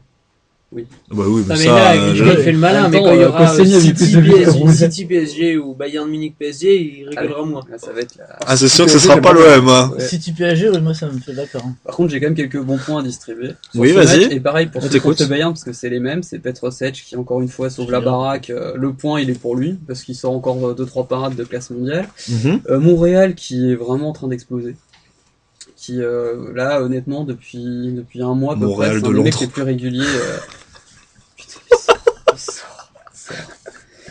Et sinon je pouvais pas sans faire mon petit point Francis Coquelin un petit peu, qui encore une fois fait vraiment son boulot, quoi. Et étrangement pas de Mertesacker sur ce match. Non, il a pas été très bon, non mais bon, c'est rare qu'il soit très bon aussi, quoi. C'est un peu compliqué. Maintenant, passons à la défaite de Chelsea à Stoke, avec Mourinho qui était devant sa télé. C'est ça. Et Chelsea qui s'est pris un but. Peut-être qu'il est dans l'avion au moment où vous nous écoutez. Il s'est pris un but donc d'Arnautovic. Oui, tout arrive. Très beau but. Un ciseau d'Arnautovic. Si on m'avait dit qu'un jour je verrais ça dans ma vie, j'aurais pas cru. Hein. J'attends la bicyclette de Charlie Adam maintenant. Et encore un non-match, quoi. Ils ont joué 4 minutes à peu près. Comme la semaine dernière, et non, là tu sens que je sais pas si c'est le vestiaire qui est perdu. J'ai de la peine pour un joueur comme Willian, si tu veux, quelqu'un que j'adore voir ballon au pied, qui a pas du tout une sale mentalité ou quoi, mais il est perdu parce qu'il n'y a pas de mouvement. Hazard ne fait rien. Et quand je dis rien, c'est rien du tout. Ouais, mais j'ai l'impression que lui, pour le coup, Hazard n'est pas On peut parler de joueurs sur le côté, j'entends ça, etc. Mais c'est surtout en ce moment un joueur qui est pas du tout en confiance Ouais, voilà. et dont on sait que les rapports maintenant avec Mourinho, ils sont Ouais, exécrables. Ils se détestent. Pedro, t'as l'impression qu'il se demande ce qu'il fait là. C'est vrai que j'avais complètement oublié qu'il y avait Pedro à Chelsea. Ouais, un poteau d'ailleurs. Il a fait Pedro, c'était il y a eu une hype tout de suite parce que sur son premier match il avait été décisif et tout, et puis après à West Bromwich, hein, Oui. qui Il a été, ouais, puis Voilà, là, puis il a après- disparu la circulation. Bah, comme toute l'équipe, c'est vraiment- et puis Costa passe, plus clair de son et temps, apparemment c'est pas très et apparemment C'est un Fabregas, steward aussi. c'est ça. C'est ça. Et apparemment Fabregas fait une rentrée dégueulasse Oui, il est aussi. dégueulasse depuis un mois. Mais enfin, Ah, comme toute Chelsea, l'équipe. c'est un problème beaucoup plus que C'est un problème sportif. global. Oui, c'est ça va global, trop, et là. puis je Le pense vestiaire que est perdu. à chaque, quand Mourinho passait, t'avais une adhésion sans limite sur un projet de jeu qui se... Moi, je me rappelle tout le temps d'un truc dans l'équipe où quand il avait gagné avec l'Inter, la Ligue des Champions, on disait les 11 commandos ou un truc comme ça. Et donc bon, bah des fois ça marche, et puis là, bah pour la première fois ça marche pas, et puis je pense que quand ça marche pas, bah ça marche pas du tout. De toute façon, le plan de jeu, C'est la première fois où globalement, on voit une équipe de Mourinho autant en difficulté Oui, parce autant. que Bah, les troisièmes Oui. saisons de Mourinho. oui, c'est mais pareil, là, c'est- ouais, mais là, c'est un 16e, et C'est c'est un pas, effectif on n'est pas au bout de qui- 2 journées, qui a on un effectif on est pas au bout dégueu, de, hein. on est au bout de Parce 12 que- matchs. Ouais, et puis en plus, C'était c'est une équipe champion en qui titre. virevoltait l'année Champion. dernière. Les c'est dernières fois où sa troisième saison était pas correcte, Et encore. il était pas aussi Et en bas, plus, quoi. Champion l'année dernière, mais sans aucune discussion Oui, voilà, possible, impossible. tant Et ils avaient dominé le championnat. Et j'ai hâte de voir ce que ça a donné au PSG, ça va être marrant, tiens. Bon, rien ne dit que c'est fait, hein. Non, mais Ouais, ce qui est ouais. triste pour Chelsea, ce sont la dernière demi-heure où Stoke est complètement derrière. Tu sens Chelsea totalement impuissant. Même Alors que Stoke, tu sais que Stoke va bétonner dès qu'il y a 1-0. et en plus Stoke est pas loin d'en mettre un deuxième, mais il y a un joueur Et- qui est un peu perso, mais J'avais mis match nul sur Chelsea a ce deux match. occasions pour égaliser. Il y en a eu une frappe sur une belle action avec, je crois qu'Hazard est dans le lot, avec une frappe juste à côté du poteau, et il y a une action où Loïc Rémy évite le gardien. S'il tombe, il y a péno, mais 10 fois. Sauf qu'il continue à jouer, il essaye de tirer, et Ah, c'est le problème. Pour le coup, il est plus sous le stresse pas, lui. Le problème, c'est pour le qu'il coup, est, moi j'aurais situé péno justement pour le fait. mais le problème, c'est qu'il est plus sous le maillot lyonnais. Sur un plan plus tactique, je pense qu'aussi le problème, c'est qu'habituellement, sauf erreur de ma part, j'essaie de réfléchir là un instant, mais toutes les équipes de Mourinho avaient un très grand neuf, fondamentalement. Et pas uniquement une brute qui fait que de la simule ou que de la typiquement le genre bah, de c'est joueur pas qu'il Drogba, adore. quoi. Non, ouais, mais pas en neuf. C'est ça que j'ai réfléchi. Pas en neuf. T'as des joueurs rugueux en neuf que Mourinho a mis. Mais habituellement, t'avais quand même un Ouais. leader, le leader technique, c'était souvent le neuf. Bah, Alors peut-être Drogba, moins c'était au le leader Real, mais charismatique, en tout et cas. t'avais Drogba, et puis enfin Jérôme, c'était Drogba, donc c'était quand même pas le même niveau. Drogba, Eto'o, Ben Benzema Bah, pour le troisième. non, j'aurais dit Cristiano Ronaldo, alors il est pas Non, en mais neuf. le neuf, Dembaba. c'est Benzema. Oui, c'était Benzema, mais pour le coup, au Real, c'est peut-être l'exception qui confirme la règle, mais tu peux pas Milito, isoler l'un de l'autre. Milito à Milan. Mais je suis désolé, même, Ah ouais. Ça, j'ai dit. même dans les attaquants, là, qu'a eu Chelsea récemment, Dembaba, c'était très bon pour la première ligue aussi. Ah oui. Bah, peut-être pas pour le niveau de Chelsea. Non, mais alors, mais- typiquement, pour le il niveau de adore, Chelsea, bah, typiquement, regarde. il adore Oui, avoir oui, l'an 10 dernier, 10 salopards il sur le a pas sa terrain place, sans aucun doute. Bah, il était au Avec Beşiktaş, des, hein. y compris en faisant jouer des trucs bizarres. Enfin, il a fait Eto'o latéral droit. Enfin, il y avait des trucs. Il y a pire c'est qu'Eto'o une insulte. latéral Non, droit. mais il y a Il y a pire. Zouma arrière droit. Ouais, non, mais Mais en mode on est des paras et on se bat sur, tu vois, on sort le couteau pour Mais moi déjà, parler avec ça un doit langage lui faire fleuri. bizarre, parce que c'est la première fois maintenant qu'il voit marquer son équipe, parce qu'il a plus un buste devant lui pour lui cacher la vue. Quoi. Allez, Par contre, vas-y, lâche-toi, de toute Ouais. façon, Non, mais- je crois que pour cette saison, tu peux en profiter, hein. ouais. Non mais bon, je crois qu'il a encore dit en conférence de presse que sa défaite c'était plus ou moins la faute à Wenger, donc Oh. au bout d'un moment je relève plus. Enfin, mais... Bon, faut le dire, hein, Chelsea a maintenant 15 points de retard sur Arsenal, ce qui fait toujours du bien à l'ego du supporter. Ouais. Ouais, ouais, mais après, quelque part, tu vois, je préférais, tu sais, les coiffer au poteau, tu vois, ou quelque chose comme Ouais. ça, plutôt Bah, que, tu coifferas peut-être au poteau à un autre ennemi United. C'est pas un ennemi New United, c'est Un ennemi tu peux pas un rival comparer, sportif, c'est un rival, un rival voilà. sportif, Ouais, je c'est parle. ça, tu peux pas comparer. Et même Tottenham est pas encore Oui, non, très ils font loin, une ils sont bonne à 5. saison, Tottenham. Bah, ils ont perdu qu'un match. Mais aussi. ils vont laisser des plumes en Coupe d'Europe, Tottenham, ça c'est obligé. Si un club anglais peut enfin faire quelque chose en Europa League. Bah, par exemple, Hormis Chelsea qui avait gagné en étant repêché, mais je parle d'équipes qui, Bah, qui entre commencent. guillemets, de seconde zone de championnat. bah, Tottenham, là pour le coup, contre certaines équipes espagnoles, il y a moyen qu'ils volent en éclats. Hein, contre même au moins 3 Villarreal. Contre Villarreal, déjà, ça va faire très mal. J'ai l'impression contre un club basque, j'ai l'impression, tu vas nous le dire. Au hasard. Au hasard. De toute façon, il n'y en a qu'un qui joue la Ligue Europa. Donc, Du coup, attendez, laissez-moi un instant. La prochaine, tu veux parler de Manchester United vite fait et ensuite de City. City, dans la City c'est vraiment cassé les dents sur Villa et ouais, non, franchement, il y a pas ouais, c'est ça, c'est nous arrange. Statu quo pour les deux premiers et c'est surtout et on a 4 ou 5 matchs plutôt tranquilles qui s'annoncent. En fait, on n'a pas de gros avant le Boxing Day, je crois, quelque chose comme ça. Donc, prochaine journée, vous allez à West Bromwich. Ça sera un match à 16h, le samedi après-midi. À 18h30 le samedi, donc c'est dans 2 semaines puisque nous sommes en période de trêve internationale, Manchester City-Liverpool. Et avec le réveil des Reds, attention, je m'en méfierais quand même, parce que voilà, là pour le coup ils ont un vrai coach. Et ils développent par moments des trucs qui font vraiment penser à du vrai foot, quoi. Et ça manquait un petit peu. Voilà, il faut pas se fier qu'au résultat du fait qu'ils ont perdu contre Crystal Palace. Non, la manière est plus du tout la même. Et franchement, leur match contre Chelsea, tu sentais que l'équipe est montée en puissance petit à petit. Et il s'appuie énormément sur Coutinho en tant que leader technique. Et il y a quelque chose à faire pour Liverpool cette année. J'ai aussi Tottenham contre West Ham aussi, ça peut être intéressant, un autre derby londonien. On avait pas méfier comme des Hammers qui sont à 21 points, je crois, ils sont devant Tottenham d'ailleurs. Ils sont non ex-aequo. Ex-aequo il me semble. J'ai retrouvé le calendrier de Ligue 1, donc Marseille ira à Saint-Etienne. Ah oui, c'est ça, non, c'était pas... Paris ira à Lorient. Ce qui peut être un petit match sympa avant. Enfin, l'an dernier, c'était un beau match de merde. C'est pour ça avec le but de Motard. C'était l'an dernier. Non, Lorient, c'était pas pareil. Et de Buyback. Buyback 2-1. Je confonds là. Buyback. Lorient, voilà. Et Nice-Lyon. Voilà. Alors maintenant, on passe à l'Espagne. Je rappelle les résultats. Victoire de Las Palmas 2-0 contre la Real Sociedad. Large succès de Valence 5-1 à Vigo. On appelle ça une réaction d'orgueil parce que Valence fait vraiment une campagne européenne atroce. C'est à peine. Et un début de championnat moyen. Et là, tu sens que l'équipe, il y a une espèce de truc en plus parce que Celta fait un très bon début de saison et là, ils leur remettent 5-1 chez eux. Pour le coup, personne n'avait vu venir celle-là. Non. Levante, la Corogne, 1 partout. Je suis content de pas l'avoir vu, tiens, celui-là. J'avais pronostiqué Mathieu sur ce match. Victoire d'Eibar contre Retafe 3-1. Rayo Vallecano Grenade 2-1.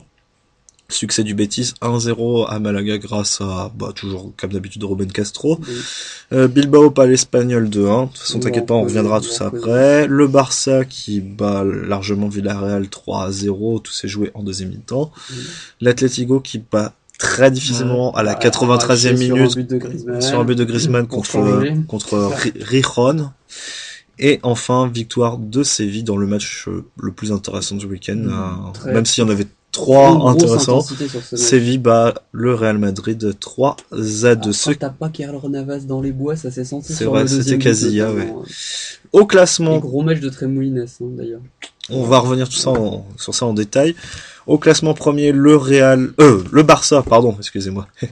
Premier, le Barça, 27 points. Deuxième, le Real, à 3 points, 24. Troisième, l'Atlético, 23. En fait, on commence à avoir enfin un trio normal. Voilà, c'est ça. Quatrième, le Celta, 21. Cinquième, Villarreal, 20 points. Sixième, Eibar, 19. Septième, Valence, 18.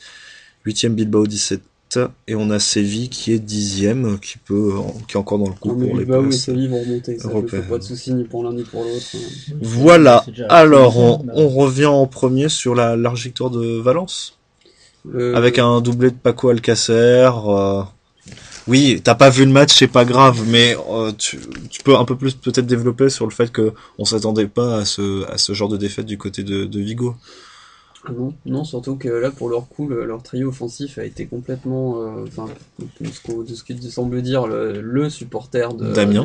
Oui, c'est ça, le supporter de Celta en France que je connaisse, quoi.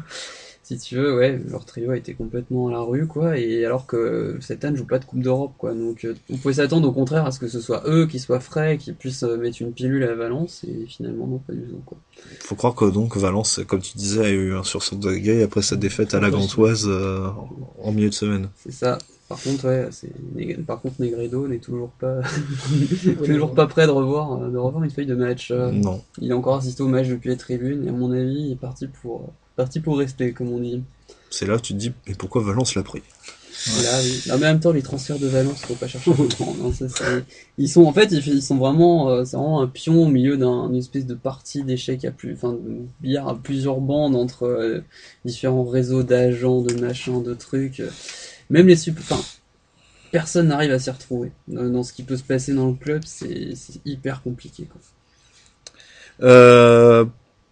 Parlons de l'Atlético qui bat donc Rijon 1-0 avec un but de Griezmann, son 5e but en Liga cette saison. Tu vois la tête du coach à la fin. Ouais, c'est ça. On va dire voilà. Bon après voilà, comme d'hab, les équipes de Simeone, c'est un peu le Mourinho espagnol. Oh, qu'est-ce que c'était moche. J'ai regardé le match en Ligue des Champions là au fin fond de l'Est 0-0. Ah, l'Atlético, ça développe pas du beau jeu. Non. Ah non, j'ai pas dit que ça a jamais développé du beau jeu, mais même quand ils ont été champions, c'était de temps en temps bien mieux que ça, là. Oui, bah en fait, parce que ils arrivaient à déclencher un pressing à 10 sur le terrain et à étouffer notamment le Barça. Ils avaient réussi à faire plusieurs fois.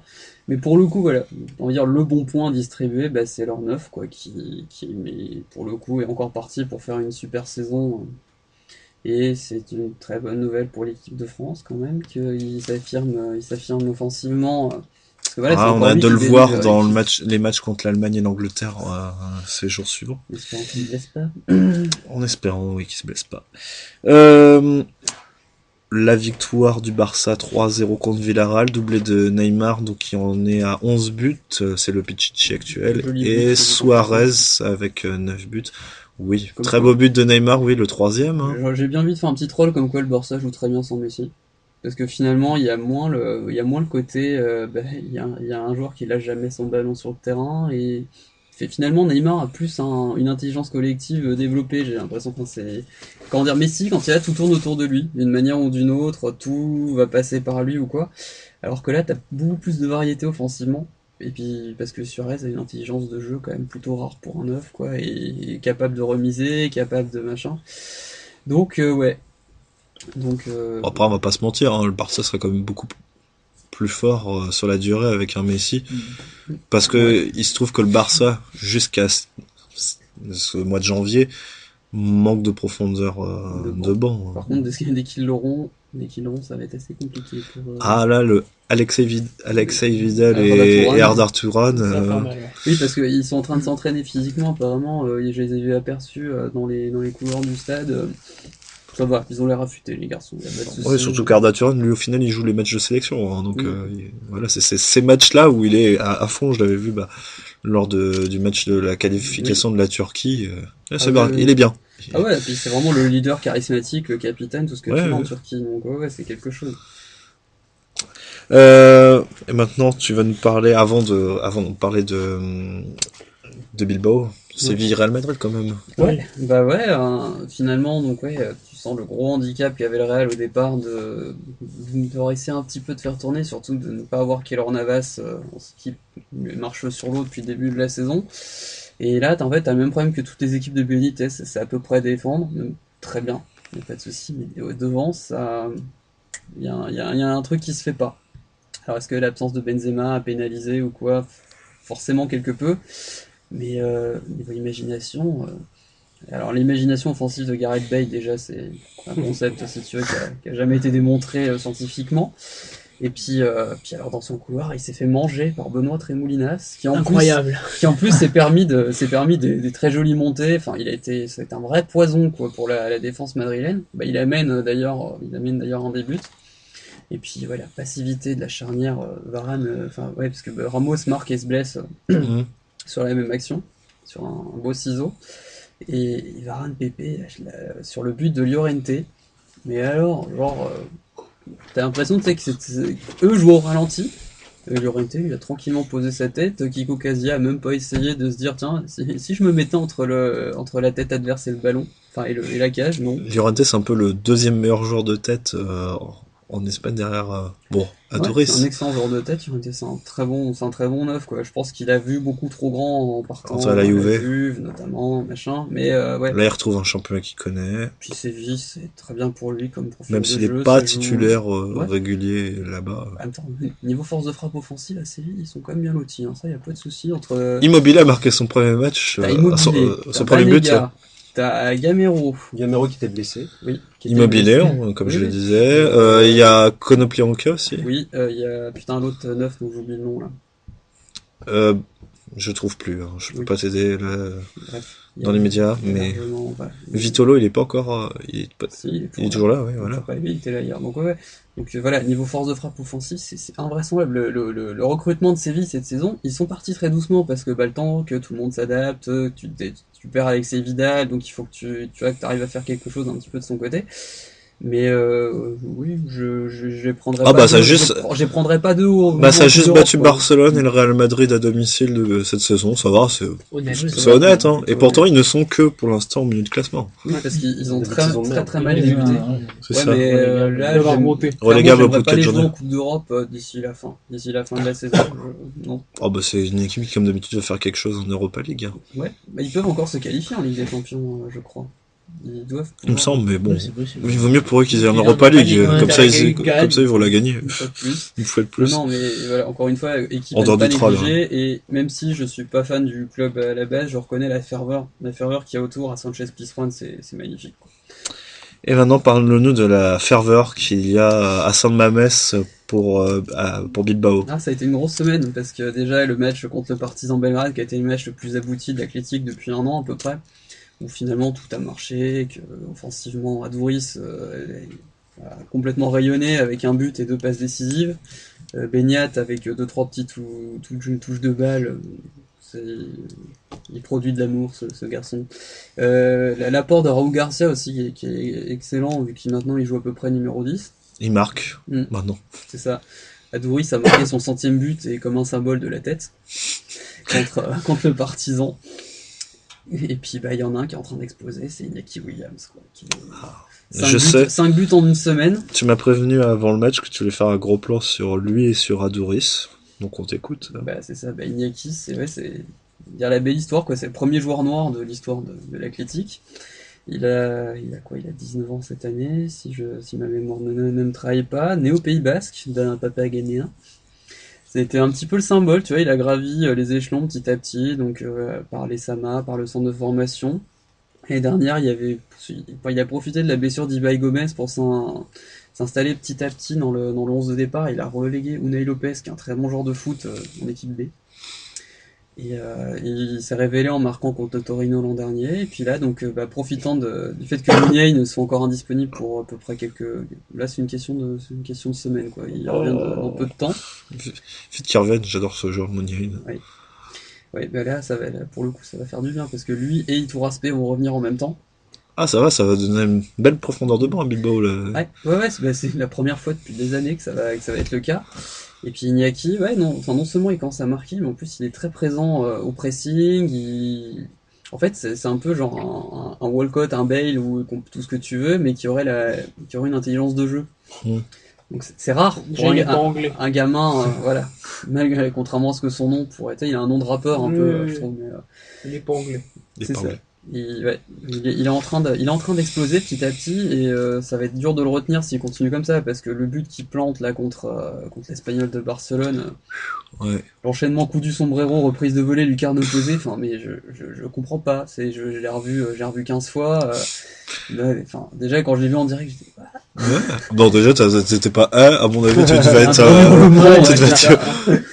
très content. Restons mesurés ce soir. Oui, c'est ça. J'ai rien dit. Il a encore beaucoup de progrès à faire, mais par contre son association avec Adouris marche très bien. Ils s'entendent plutôt bien avec Raúl Garcia pour dézonner petit à petit. Enfin voilà, parce que de toute façon c'est un pur produit maison. Donc dans le système de jeu mis en place par Valverde, il a tout pour s'éclater. Puis alors dès qu'on joue en contre-attaque, il se régale parce qu'il a une vitesse aussi qui est pas désagréable. Donc futur peut-être grand joueur espagnol si il continue sur cette voie qui pour le moment est plutôt bien tracée. Il a de quoi faire ce petit. Il a de l'avenir. Il a de l'avenir comme on dit. Autre chose à ajouter du coup sur ce match ou pas? Sur le match en lui-même, non, parce que c'est le match du dimanche midi, donc déjà tu sens que ça se livre pas à fond les ballons. Et puis quand tu mènes au score et puis que t'as joué en Ligue Europa le jeudi, t'as peut-être pas forcément envie de te jeter, voilà c'est ça, t'as pas envie de te jeter à l'abordage, puis en plus à midi en Espagne en ce moment c'est bon quoi, donc c'est l'heure de la sieste, donc non, t'y vas doucement quoi. Alors, prochaine journée, nous avons un petit match, un petit Real Madrid FC Barcelone, le samedi après-midi à 18h15. Donc, si vous n'avez rien à faire, c'est ce match-là qu'il faut voir. Vous risquez d'en entendre parler d'ailleurs en France. Je pense qu'on va en parler longuement aussi dans l'émission aussi. Et j'invite d'ailleurs les auditeurs à regarder ce match. Vous oubliez la Ligue 1 pendant un moment, là, et vous regardez ce match-là. Même si j'ai peur du récital du Barça. Oui, on en reparlera. Mais peur pas moi. Mais je pense qu'il y a un moyen de voir le Barça, mais en mettre 2 ou 3 au Real. Ça dépend. 6 mois plus efficace que le PSG, oui. Ça dépendra de la présence de Navas ou pas, je pense. Et de Sergio Ramos aussi. Non, il se fait opérer là, en ce moment, donc. Il sera risque pas d'être là. Ça dépend s'il y a le médecin David Luiz. Mais non, il y a le grand. sur pied. Ah oui. Mais non, il y a le grand Raphaël Pardon. Arrête, tu vas fâcher Romain. Sélectionné en équipe de France. Oui, c'est vrai. Ouais. Non, mais en même temps, il a un talent qui est indéniable, quoi. C'est juste que je le trouve assez moyen en Espagne depuis un an, mais. Oui. Ça, c'est une évidence. Lui, pour le coup, ce que tu disais, il stagne. Mais... On passe à l'Italie pour conclure cette émission avec le derby romain et le succès de la Roma 2-0 avec un but de Dzeko sur penalty et de Gervinho. Écoute, la Roma qui continue sur sa lancée. Enfin, peut-être la bonne saison pour la Roma. En tout cas, ça peut l'être. Qui a cette chance d'avoir pour l'instant la Juve à 8.2. Mais ils l'ont mis eux-mêmes, hein, 8.2, si tu veux, c'est pas non plus... Oui, sachant que la Roma n'est que 3ème. Faut voir avec Naples aussi, pas mal cette année. La Fio. Je vais vous donner le classement, voilà. Premier, la Fiorentina et l'Inter 27. Il y a l'Inter aussi. Bon, mais l'Inter, c'est Ouais, moche, on parlait de jeu, c'est affreusement moche. On est d'accord. Troisième, c'est la Fio et la Roma. Troisième, la Roma 26, et tu peux mettre même Naples, hein, quatrième, 25. Depuis que Benitez est parti, tiens. Et un hasard, hein. Cinquième, Sassuolo 22. Oui. Sixième, le Milan 20, et septième, la Juve, avec l'Atalanta et la Lazio qui dégringole avec 18 Tant points. mieux. Pareil pour Sassuolo, on n'en parle pas assez, mais c'est vraiment une équipe qui est montée, qui a accédé pour la première fois en Serie A il y a 3 ans. 2-3 ans. Et ils ont toujours eu des intentions de jeu complètement dingues, ils ont toujours sorti quelques attaquants plutôt extrêmement doués. Zaza, Berardi, Sansone qui a marqué la contre Carpi. Voilà. Donc lui, c'est pareil, il restera peut-être pas très longtemps en Sassuolo, mais en tout cas, les mecs, ils ont toujours eu envie de jouer au ballon. Et même quand ils vont taper les leaders du championnat, ils y vont à fond, quoi. Donc, je suis content, il faut que j'arrive à choper un match. Pour la Roma, c'est la saison de la maturation, on va dire. 3ème saison, je crois, de Rudy Garcia. C'est ça. Au club. Mais c'est zéro surtout défaite contre la Lazio. De la maturation, mais surtout de celle où il a une pression énorme, parce que là, c'est le titre où tu dégages. C'est ça. D'ailleurs, petit point sur le sponsor, enfin sur le maillot, justement sur le sponsor de la Roma qui est juste, je trouve absolument magnifique cette saison, quoi, sobre et tout. Ah bah c'est très bien quand il n'y a pas de sponsor sur le maillot. C'est autre chose que la farfouille ou C'est ça. quelques autres sponsors qu'on a en Ligue 1 ou dans d'autres.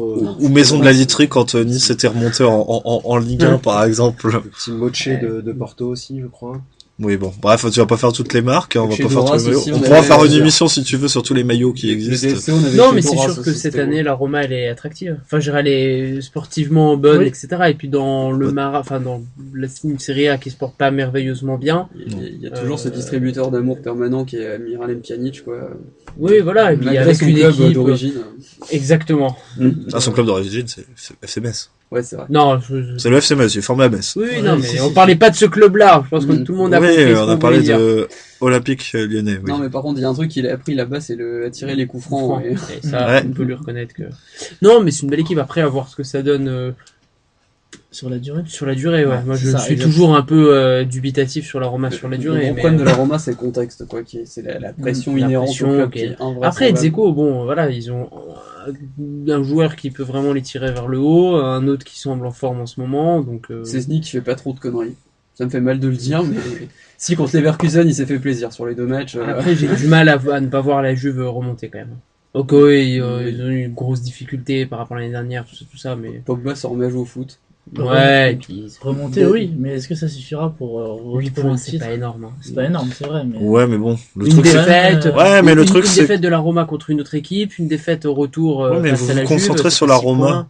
Oui, voilà, il y a ça, l'Inter c'est un aussi. autre, t'as Oui, la exactement. Fiorentina, C'est vrai. t'as l'Inter qui est Non, c'est l'Inter qui est affreux. affreusement mais c'est- dégueulasse, c'est quand même ça. sauf un joueur, Andanovic, qui a encore été, si j'en crois Charles, Andanovic a été énorme contre le Torino pour ce succès 1-0 qui est le succès de base de l'Inter. Hein. C'est toujours 1-0 quand il gagne. On croirait Marseille t'as et Naples, Libo, ouais. mais beaucoup plus solides. Hein. Faut Oui, pas se l'Inter et non plus. Pokerera, quoi, mais encore moins. Ouais. Il y avoir. Dan Naples qui peut faire. Naples, oui. Qui a gagné 1-0 contre l'Udinese avec un but de Gonzalo Higuain, qui est pour l'instant le meilleur but, qui est le meilleur buteur cette saison avec Eder de la Samp, 9 buts. Je trouve que c'est ce qu'il lui faut à Higuain, c'est pas faire trop de bruit. Pas faire trop de bruit dans un club à peu près à sa taille, quoi, et ouais, effectivement, ça marche. Cela dit, la pression à Naples, elle est pas mal aussi. Mais c'est plutôt Naples que je vois, c'est pas la même. Comme le principal adversaire de la Roma. Bon, Naples. C'est ça, la pression. Oui, enfin, t'as celle-là, d'affilée sans prendre de but pour Naples. Ouais, c'est solide. Non, c'est solide. Belle statistique, merci. C'est un minimum, quoi. C'est très bien, c'est très bien. Je suis très content. Prochaine journée, nous avons ce qui aurait dû être un choc, mais vu le classement des deux équipes, ça ne l'est pas. C'est Juventus Milan AC. Mais oui, mais le Milan AC, ça fait des années que c'est plus ce que c'était. C'est dingue, quoi. Et la Juventus de cette saison, je suis désolé, ça ne sera pas celle de l'année prochaine, celle de l'année dernière. Mais le Milan AC parti comme ça à la fin de l'année, il se prostitue devant Arrigo Sacchi pour le faire revenir. Enfin, le dernier retour d'Arrigo Sacchi, hein, parce qu'il est déjà revenu au club, ça s'était pas bien passé. Hein. C'est quand même sous sa direction que le Milan avait pris 6-1 à domicile contre la Juve. Tu me diras, Paris l'avait fait aussi cette même saison, mais voilà. Oui, mais parce que, il y avait le contexte aussi intérieur qui a été pourri, quoi. Mais ouais, j'avoue que je sais pas. Il y avait Christophe Dugarry qui joue au Milan à l'époque. En plus, Oui, parce qu'en plus, Inzaghi était pas forcément parti pour être, Non, Inzaghi était pas encore au Milan. Oui, non, mais là, en tant que coach. Coach, si tu veux, il était pas forcément, oui, maintenant c'est Mihajlovic, maintenant. Il était en train de bien se préparer, il s'était bien préparé pour reprendre le club et ça fait pchit. Ça fait pchit déjà avec Seedorf, ça fait pchit avec Inzaghi. Bon, maintenant on prend un ancien joueur d'Inter pour entraîner le Milan, Mihajlovic. Au moins, il connaît le stade. Oh, oui, super. C'est vrai que les deux autres ne le connaissaient pas. Surtout Seedorf n'a pas joué dans les deux équipes. Oui. Voilà. Non, mais au moins, on va dire, il a ça pour lui, quoi. C'est ça que. Et dans les autres grosses équipes, on a la Roma qui va jouer à Bologne. Qui reste sur 2 victoires. Et ouais. Studieux, hein. Après le changement d'entraîneur. Il a même pas de fiche à côté de lui, hein, je préciser. Pardon à César. Il a beaucoup travaillé. Je vois l'Inter Milan qui joue contre Frosinone. J'ai rien à dire. Je peux te dire qu'il y a un joueur, il y a un homonyme de Jocelyn. Il s'appelle Blanchard. Ouais. Du côté de Frosinone. Qui a marqué, mais c'est pour ça que je t'en parle. Frosinone a dû tenir en échec la Juve, il me semble. Oui. Au Juventus Stadium, partout. Et on a Naples qui va à Vérone. Vérone qui n'a toujours pas gagné un match, qui est avant-dernier du championnat, ex-aequo avec hélas, 3 fois hélas. Carpi. Voilà, c'est sur cette blague finale de Jonathan. Et bonne soirée. Et on vous dit à la semaine prochaine. Alexandre, toi, on te dit le mois prochain. Pour ma chronique. Ouais, c'est ça. De Jean-Michel Aulas. Ouais. Les meilleurs tweets d'Aulas. Allez, bonne soirée, bonne semaine. Salut. Et ciao.